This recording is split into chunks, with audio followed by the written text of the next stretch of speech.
The prophet Isaiah tells us today of how he would let those people beat him up when they desired, or gave them his face when they wanted to pluck his beard. And that was a sign of trust for him.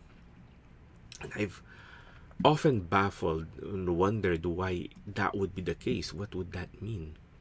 Then it reminded me of Jesus' word in Matthew chapter 5 verse 39, where he said, "But I tell you, do not resist an evil person. If anyone slaps you on the right cheek, turn to them the other cheek also." Why? And I've often wondered when people try to do bad things to me, I don't know why. Why would God want me to let those people? But of course, God is not telling us to encourage them to hurt us, of course. Because the same God asks us to tell people of wrongdoings. But I think God is telling us that we should not be conquered by evil. We should not be conquered by anger.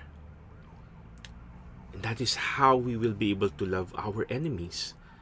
Because when we fight them, the fighting never stops. And it brings me to the cross. Jesus allowed the cross.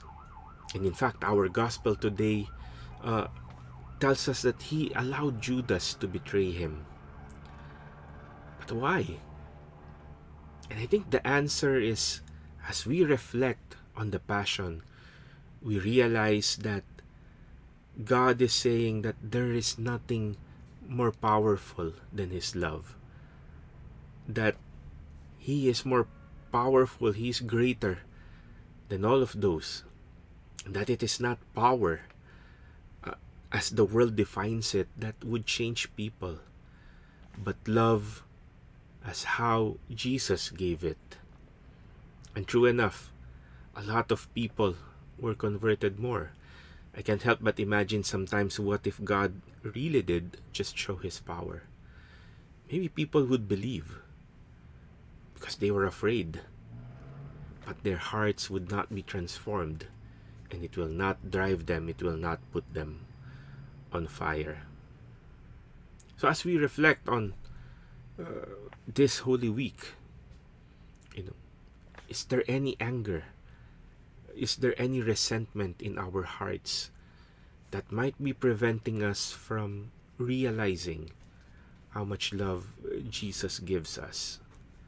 Because we do not deserve that, and yet he gives us. And we are called to do the same to others, so that they might come to know the same love that we have come to know.